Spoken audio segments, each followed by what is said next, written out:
தமிழொலி நேயர்களுக்கு வணக்கம்.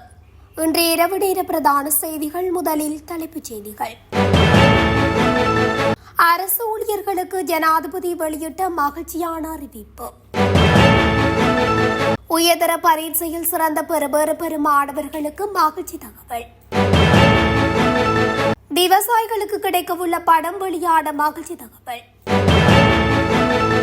காட்டு யானை தாக்கியதில் விவசாயி உயிரிழப்பு. நாளை முதல் வானிலையில் திடீர் மாற்றம். சட்டவிரோதமாக பல கோடி ரூபாய் சொத்து சேர்த்த நபர் பறிமுதல் செய்யப்பட்ட ஆடம்பர வீடு.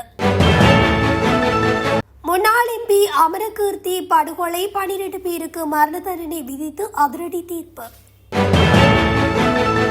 பயிற்சியில் இருந்த போலீஸ் கான்ஸ்டபிள்களுக்கு இடையில் அடிதடி, இறுதியில் நடந்த விபரீதம். இலங்கைக்கு சுற்றுலா வந்த ஜேர்மன் நாட்டவருக்கு நேர்ந்த விபரீதம். கிளிநொச்சி வைத்தியருக்கு நடுவீதியில் நடத்தப்பட்ட கொடூரம், அவசர சிகிச்சை பிரிவில் அனுமதி. தொடர்பென விரிவான செய்திகள். அரசு ஊழியர்களின் சம்பளம் மற்றும் கொடுப்பனவுகள் தொடர்பான பிரச்சினைகளை தீர்ப்பதற்கு குறுகிய கால அவகாசம் வழங்குமாறும் ஜனாதிபதி அனுரகுமார திசாநாயக்க அரசு ஊழியர்களிடம் கோரிக்கை விடுத்துள்ளார். முழு நாடுமே ஒன்றாக தேசிய வேலை திட்டத்தின் கீழ் நுவரெலியாவில் இடம்பெற்ற நிகழ்ச்சியில் உரையாற்றும் போதே ஜனாதிபதி இதனை தெளிவுபடுத்தியுள்ளார். அரசு ஊழியர்களின் சம்பளம் மற்றும் கொடுப்பனவுகளில் சிக்கல்கள் நிலவுவதால் அது குறித்து மீளாய்வு மேற்கொள்ளப்பட்டு வருவதாகவும் தெரிவித்துள்ளார். 2027 ஆண்டில் 3வது சம்பள உயர்வு வழங்கப்பட உள்ளதால் அதன் பின்னர் அரசு சேவையின் ஏனைய கொடுப்பனவுகளையும் வழங்குவது தொடர்பில் கவனம் செலுத்தப்படும் என ஜனாதிபதி உறுதியளித்துள்ளார். அரசு ஊழியர்களுக்கு திருப்திகரமான வாழ்க்கையை பெற்றுக் கொடுக்க தேவையான அனைத்து நடவடிக்கைகளையும் முன்னெடுத்து வருவதாகவும் குறிப்பிட்டுள்ளார். இதேவேளை டிட்வா அனர்த்தத்தினால் நாட்டுக்கு ஏற்பட்ட பாதிப்பில் இருந்து மீள்வதற்காக திரைசேரியில் இருந்து 50,000 கோடி ரூபாய் நிதி ஒதுக்கப்பட்டுள்ளதாக தெரிவித்துள்ளார். அதற்காக எவ்வித பணமும் கடனாக பெறப்படவில்லை எனவும் எவ்வித பணமும் அச்சிடப்படவில்லை எனவும் திரைசேரியின் கணக்கில் 1,20,000 கோடி ரூபாய் இருந்ததாகவும் விளக்கமளித்துள்ளார். எனவே இந்த 50,000 கோடி ரூபாவை ஒதுக்க நடவடிக்கை எடுத்ததாகவும் அனர்த்தத்தினால் நாட்டுக்கு ஏற்பட்ட சேதம் சுமார் 4.1 பில்லியன் அமெரிக்க டாலர்கள் என உலக வங்கி கணிப்பிட்டுள்ளதாகவும் ஜனாதிபதி தெரிவித்துள்ளார்.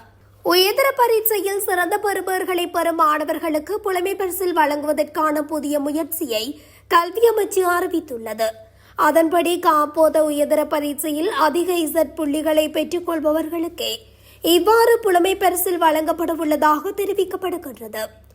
இந்த திட்டத்தின் மூலம் குறித்த மாணவர்கள் மதிப்புமிக்க சர்வதேச பல்கலைக்கழகங்களில் தங்கள் விருப்பப்படி பட்டப்படிப்புகளை தொடர முடியும் என சுட்டிக்காட்டப்பட்டுள்ளது.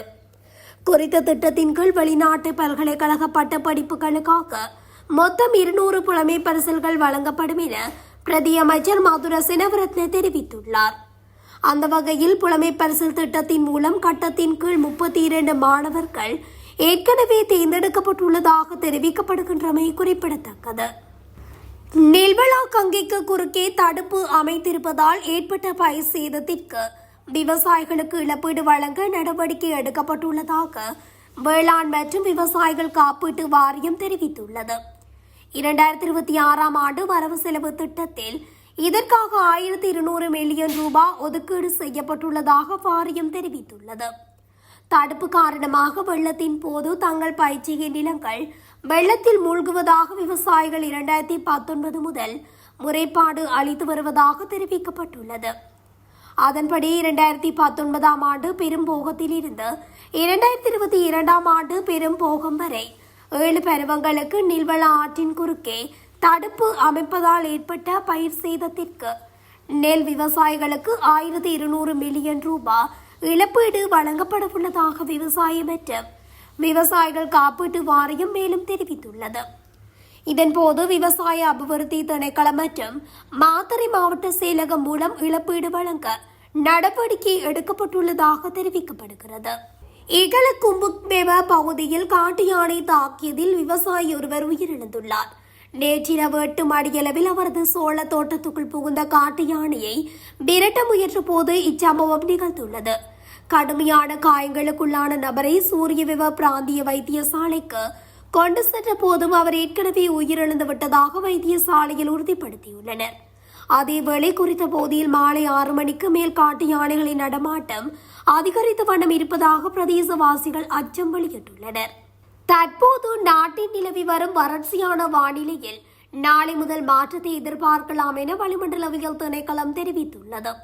அதன்படி மத்திய ஊவா மாகாணங்கள், அம்பாறை, மட்டக்களப்பு, பொலனறுவை, ஹம்பாந்தோட்டை மாவட்டங்களில் சில இடங்களில் 50 மில்லிமீட்டருக்கும் அதிகமான கனமழை பெய்யக்கூடும் என்று திணைக்களம் தெரிவித்துள்ளது. பிற்பகல் 2 மணிக்கு பிறகு ஏனைய பகுதிகளில் மழை அல்லது இடியுடன் கூடிய மழை பெய்யக்கூடும் என்றும் வளிமண்டலவியல் திணைக்களம் மேலும் தெரிவித்துள்ளது. சட்டவிரோத சொத்துக்கள் விசாரணை பிரிவு போதைப்பொருள் கடத்தல் வழக்கில் தற்போது சிறையில் உள்ள அஜித் பெரேரா எனப்படும் தீகள சமன் என்பவருக்கு சொந்தமான ஆடம்பர வீட்டை பறிமுதல் செய்துள்ளது. 20 மில்லியன் ரூபாய்க்கும் அதிகமான மதிப்புள்ள இந்த வீடு அவிசாவளி பகுதியில் தெஹியோவிட்ட பகுதியில் அமைந்துள்ளது. இந்த வீடு அவரது மனைவிக்காக வாங்கப்பட்டதாக போலீஸ் விசாரணையில் தெரிய வந்துள்ளது. சந்தேக நபரால் வீட்டை வாங்குவதற்கான பணம் எவ்வாறு கிடைத்தது என்பதை விளக்க முடியாததால் அது போதைப்பொருள் கடத்தலில் இருந்து சம்பாதித்த பணத்தில் வாங்கப்பட்டதாக போலீசார் சந்தேகிக்கின்றனர். அதன்படி சம்பந்தப்பட்ட வீட்டை பறிமுதல் செய்ய நடவடிக்கை எடுக்கப்பட்டதாக போலீசார் தெரிவித்தனர். முன்னாள் நாடாளுமன்ற உறுப்பினர் அமரகீர்த்தி அத்துக்கோரல கொலை செய்யப்பட்ட சம்பவம் தொடர்பான வழக்கில் குற்றவாளிகளாக இனங்காணப்பட்ட 12 பேருக்கும் மரண தண்டனை விதித்து தீர்ப்பளிக்கப்பட்டுள்ளது. கம்பஹா மேல் நீதிமன்றத்தின் 3 அடங்கிய நீதிபதிகள் ஆயம் இந்த தீர்ப்பை அறிவித்தது. அத்துடன் 4 பேருக்கு 5 வருடம் ஒத்திவைக்கப்பட்ட 6 மாத கால சிறை தண்டனை விதிக்கப்பட்டுள்ளது. இந்த வழக்கில் 41 பேருக்கு எதிராக சட்டமா அதிபரால் வழக்கு தாக்கல் செய்யப்பட்டிருந்தது. கடந்த 2022ஆம் ஆண்டு மே மாதம் 9ஆம் தேதி நாட்டில் ஏற்பட்ட அரசாங்கத்துக்கு எதிரான போராட்டங்களின் போது நிட்டம்புவ நகரில் வைத்து அமரகீர்த்தி அத்துக்கோரல மற்றும் அவரது பாதுகாப்பு உத்தியோகத்தர் ஆகியோர் நிட்டம்புவ ஊடாக சென்று கொண்டிருந்த போது ஆவேசமடைந்த கும்பலால் தாக்குதலுக்குள்ளாகியிருந்தமை குறிப்பிடத்தக்கது. களுத்துறை போலீஸ் கல்லூரியில் நேற்று பிற்பகல் 2 பயிற்சி போலீஸ் கான்ஸ்டபிள்களுக்கு ஏற்பட்ட வாக்குவாதம் மோதலாக மாறியதில் ஒரு கான்ஸ்டபிள் மற்றொரு போலீஸ் கான்ஸ்டபிளை கூர்மையான ஆயுதத்தால் தாக்கியுள்ளதாக போலீசார் தெரிவிக்கின்றனர். தாக்கப்பட்ட நபர் பயிற்சியில் இணைந்த புதிய போலீஸ் கான்ஸ்டபிள் என்றும் போலீசார் தெரிவிக்கின்றனர். தாக்குதலுக்குள்ளான பயிற்சி போலீஸ் கான்ஸ்டபிள் களுத்துறையில் உள்ள நாகொட போதனா மருத்துவமனையில் அனுமதிக்கப்பட்டு அறுவை சிகிச்சைக்காக பரிந்துரைக்கப்பட்டுள்ளதாகவும் தெரிவிக்கப்படுகின்றது. தாக்குதலுக்குள்ளான கான்ஸ்டபிளிடமிருந்து வாக்குமூலம் பெற்ற பிறகு சந்தேக நபரை கைது செய்ய நடவடிக்கை எடுப்பதாக போலீசார் தெரிவிக்கின்றனர். களுத்துறை தெற்கு தலைமையக போலீசார் விசாரணைகளை முன்னெடுத்து வருகின்றனர். அழுட்கம கல்வா மோதர கடற்கரையில் நீராட சென்ற ஜெர்மன் சுற்றுலா பயணியொருவர் நேற்று நீரில் மூழ்கி உயிரிழந்ததாக அழுட்கம போலீசார் தெரிவித்தனர். கழுவா மோதரவில் உள்ள ஒரு தனியார் ஹோட்டலில் தங்கியிருந்த ஜெர்மன் நாட்டு சுற்றுலா பயணி ஒருவரே இதன்போது உயிரிழந்தார். நேற்று மாலை கழுவா மோதர கடற்கரையில் நீராட சென்ற அவர் திடீரென நீரில் மூழ்கியுள்ளார். இதை கண்ட மற்ற வெளிநாட்டினர் மற்றும் பொதுமக்கள் இணைந்து உடனடியாக நடவடிக்கை எடுத்து அவரை மீட்டுள்ளனர். கிளிநொச்சி பொது வைத்தியசாலையின் அவசர சிகிச்சை பிரிவில் கடமையாற்றும் வைத்தியர் ஒருவர் மீது நேற்று இனம் தெரியாத நபர்களால் மேற்கொள்ளப்பட்ட தாக்குதல் அப்பகுதியில் பெரும் பரபரப்பை ஏற்படுத்தியுள்ளது. கிளிநொச்சி வைத்தியசாலைக்கு அருகிலுள்ள ஏனையின் வீதியில் அமைந்துள்ள வியாபார நிலையம் ஒன்றுக்கு அருகில் இந்த சம்பவம் இடம்பெற்றுள்ளது. வெள்ளை நிற வாகனத்தில் வந்த இருவர் குறித்த வைத்தியரை வழிமறித்து தாக்குதல் மேற்கொண்டுவிட்டு அங்கிருந்து தப்பி சென்றுள்ளனர்.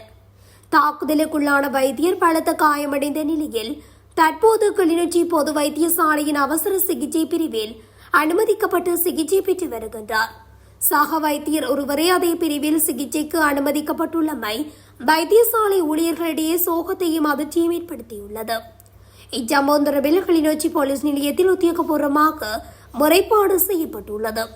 தாக்குதலுக்கு பயன்படுத்தப்பட்ட வாகனத்தின் இலக்கம் மற்றும் தாக்குதல் நடத்தியவர்களின் விவரங்களை சேகரிக்க போலீசார் விசாரணைகளை தீவிரப்படுத்தியுள்ளனர். இத்துடன் தமிழொலியின் இன்றைய இரவு நேர பிரதான செய்திகள் நிறைவடைகின்றன. தொடர்ச்சியாக செய்திகளை அறிந்து கொள்ள தமிழொலி ஊடகத்துடன் இணைந்திருங்கள். நன்றி, வணக்கம். தமிழொலி ஒரே பார்வையில் இன்றைய செய்திகளை உடனுக்குடன் தெரிந்து கொள்ள தமிழொலி யூடியூப் தளத்தை சப்ஸ்கிரைப் செய்து இந்த வீடியோ பிடிச்சிருந்தா லைக் பண்ணுங்க, கமெண்ட் பண்ணுங்க, ஷேர் பண்ணுங்க. மறக்காம கீழே இருக்கிற பெல் ஐகானை கிளிக் பண்ணுங்க.